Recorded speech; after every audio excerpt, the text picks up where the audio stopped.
Monsieur le vice-président du Sénat, cher Jean-Léonce Dupont, monsieur le président du pôle de compétitivité transactions électroniques sécurisées, cher Jean-Pierre Lequedic, monsieur le président de la CGPME, cher Jean-François Roubaud, monsieur le président de la Fédération française du bâtiment Basse-Normandie, cher Jean-Claude Montaillé, mesdames et messieurs les entrepreneurs, mesdames et messieurs, vous me permettrez d'abord de vous dire combien je regrette de ne pas être parmi vous aujourd'hui pour ces rencontres du pôle de compétitivité TES sur le coffre-fort électronique.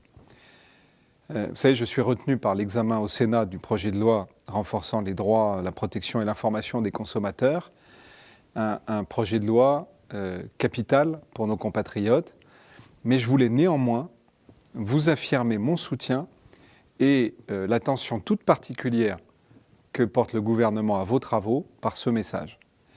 Vous le savez, moi j'attache une importance immense au pôle de compétitivité. Ces 71 pôles qui sont présents dans les secteurs et filières clés de notre économie sont capitaux pour l'avenir de la France. Ils réunissent plus de 7000 membres, dont près des 3/4 sont des PME à fort potentiel, et leur intérêt évidemment n'est plus à prouver. Ils permettent de tirer ces PME vers plus de croissance, plus d'innovation. Ils ont un rôle donc stratégique pour notre économie. C'est d'ailleurs le président de la République qui a voulu leur création à l'époque où il était ministre de l'économie et des finances. Ils se sont déployés partout sur le territoire. Ils ont aujourd'hui cette capacité d'entraînement dont a besoin plus que jamais l'économie française. Un chiffre illustre à lui seul l'efficacité qui est la vôtre. Entre 2005 et 2008, on observe un écart de croissance de 5,5 points entre les PME qui sont membres des pôles et les PME hors pôle. Et je voulais donc vous redire à quel point vous comptez pour relever les grands défis auxquels la France du XXIe siècle est confrontée avec ces mutations profondes dans un monde globalisé où tout est de plus en plus difficile et où évidemment tout ce qui peut faire pour accompagner, faire grandir les entreprises, tout ce qui peut être fait doit être tenté. À l'heure de l'immatériel, du développement de l'économie de la connaissance, notre pays, je veux le dire, a plus que jamais besoin de vous. Je rappelle d'ailleurs qu'en 5 ans, le pôle TES a permis le montage de plus de 100 projets représentant un effort d'investissement de 330 millions d'euros en recherche et développement. C'est dire si c'est considérable. Ces chiffres parlent d'eux-mêmes, ils parlent pour vous.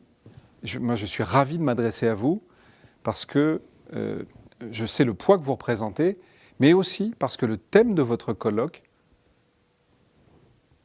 montre que, tout comme je le suis, vous êtes sensible à la simplification de la vie des acteurs économiques.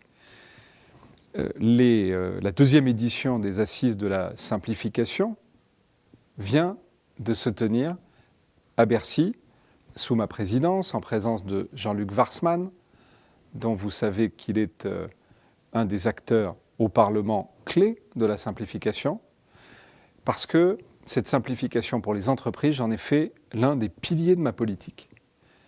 Et parce que c'est une simplification non pas pour le plaisir de simplifier, mais parce que c'est un élément de gain de compétitivité pour nos entreprises. Conformément aux engagements du président de la République, qui a engagé la simplification dès le début du quinquennat avec la RGPP, la révision générale des politiques publiques, qui, outre les 15 milliards d'euros de réduction de la dépense publique à horizon 2013 qu'il génère surtout plus d'efficacité pour les acteurs économiques. Je me suis donc toujours mobilisé avec le reste du gouvernement pour libérer les entreprises du fardeau administratif qui pèse sur elles. Il nous faut réduire l'impôt papier, qui nous coûte chaque année 3 à 4% du PIB, c'est le CDE qui le dit, c'est donc, vous le voyez, une priorité absolue. La première édition avait permis, en avril dernier, d'annoncer 80 décisions chiffrées par le cabinet indépendant Ernst & Young à 1 milliard d'euros rendus aux acteurs économiques. J'ai organisé cette deuxième édition des Assises de la simplification dont le maître mot est approfondir, ou dont les maîtres mots, devrais-je dire, sont approfondir, accélérer, institutionnaliser et évaluer. J'ai annoncé une série de 65 nouvelles mesures destinées à accentuer le combat en faveur de la compétitivité de nos entreprises. À titre d'exemple, je veux vous parler par exemple d'une mesure qui concerne 1,5 million d'indépendants, des commerçants, des artisans notamment. La modulation de la fréquence de versement des cotisations pour les travailleurs indépendants sera désormais possible. Ça veut dire qu'ils pourront arbitrer en fonction des aléas entre la mensualisation et le paiement trimestriel. C'est dire à quel point c'est utile dans la période que nous vivons. Vous savez qu'ils sont l'un des principaux poumons économiques de notre pays. Sachez que nous allons permettre à tous ces entrepreneurs indépendants de choisir le rythme de déclaration de leurs charges sociales pour mieux affronter les difficultés de trésorerie. Moi, je tenais vraiment à ce que tous ces battants de la crise soient soutenus dans cette période difficile. J'ai annoncé la mise en œuvre d'un conseil de la simplification. Ce conseil de la simplification, il va regrouper à la fois, à parité, des fonctionnaires, des entreprises, des experts. Il va avoir pour mission à la fois de suivre le plan de simplification que nous avons mis en place, de faire des propositions nouvelles, de faire des propositions aussi d'urgence, de gel par exemple, d'un certain nombre de normes non obligatoires au niveau européen et qui peuvent peser sur la compétitivité dans une période où il faut soutenir nos entreprises. Ce conseil de la simplification va aussi travailler à cette idée absolument indispensable dans chaque texte réglementaire, chaque texte législatif, qui, par nature, crée des normes, donc complexifie, prévoit une place, réserve une place à la simplification pour qu'on puisse équilibrer en charge, complexité et simplification. Il faut donc institutionnaliser, c'est l'objectif de ce Conseil de la simplification, la démarche que j'ai entreprise depuis un certain nombre de mois, un peu plus de 8 mois dans notre pays. Je vous rappelle enfin que j'ai mis en place un numéro Azur soutien TPE-PME de 0810 0012 10 parce que je veux que les entreprises qui rencontrent des difficultés, soit d'accès au crédit, soit dans leur démarche administrative, puissent être mises en relation avec le médiateur du crédit, avec le correspondant PME de leur département, ces correspondants que j'ai nommés il y a près d'un an, à qui j'ai demandé de faire des stages d'immersion en entreprise. Parce que ce n'est pas faire injure, évidemment, aux fonctionnaires que de dire qu'ils ne connaissent pas l'entreprise.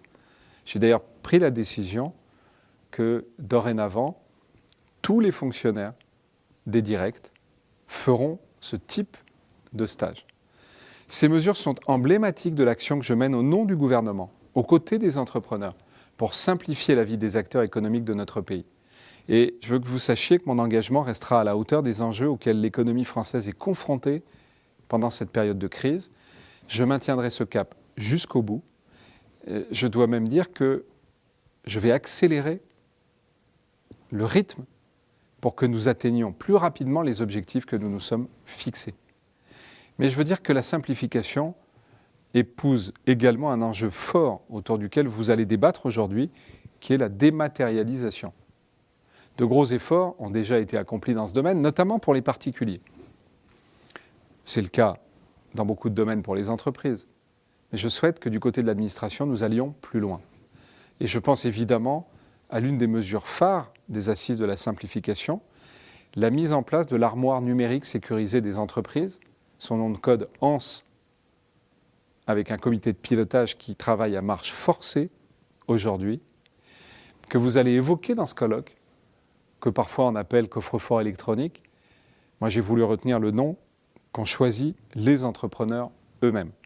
Vous le savez, cette mesure va permettre aux chefs d'entreprise qui remplit aujourd'hui 70 déclarations en moyenne de fournir une fois pour toutes les informations qu'il doit transmettre à l'ensemble des administrations concernées.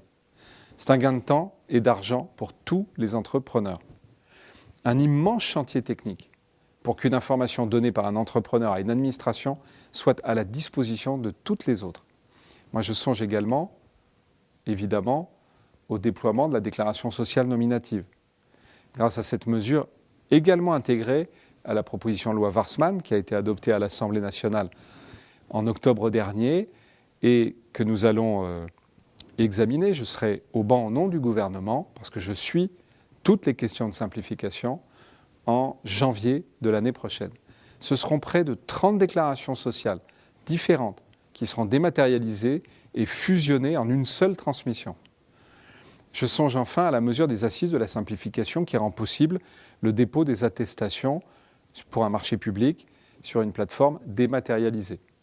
Nous avons pris beaucoup de mesures sur les marchés publics. D'abord en faisant passer de 4 à 15 000 euros le plafond qui exonère d'un certain nombre de démarches obligatoires, en engageant le paiement immédiat des factures au nom de l'État jusqu'à 5 000 euros. Ça concerne évidemment 90% des factures, mais ça concerne surtout, dans 98% des cas, des TPE. Cette plateforme dématérialisée pour les marchés publics doit là aussi institutionnaliser cette démarche que nous sommes en train d'engager. L'obligation de production des différentes pièces sous format papier lors des candidatures des entreprises à un marché public est remplacée par la possibilité de déposer ces pièces sur un coffre-fort électronique où les pouvoirs publics pourront les trouver. Là encore, c'est une mesure qui est pragmatique, qui est une mesure de bon sens, qui va se traduire concrètement par un gain de temps et d'argent pour les entreprises, mais je dois le dire aussi pour l'administration. C'est plus de 100 milliards d'euros l'ensemble des marchés publics. C'est donc une logique gagnant-gagnant que je défends dans l'ensemble de ma politique. Ces exemples reflètent la mobilisation qui est la nôtre dans ce grand chantier de la dématérialisation. Mais je veux dire que l'État n'a pas vocation à tout régler. Tout ne doit pas venir de l'État. Tout ne peut pas venir de l'État. Et on voit d'ailleurs, le RSI est un bon exemple de ce qu'il ne faut pas faire dans la démarche initiale qui a été entreprise à l'époque. Nous sommes en train de corriger tous les défauts, mais les acteurs économiques savent de quoi je parle. Les entreprises doivent saisir la balle au bond et profiter de cette dynamique.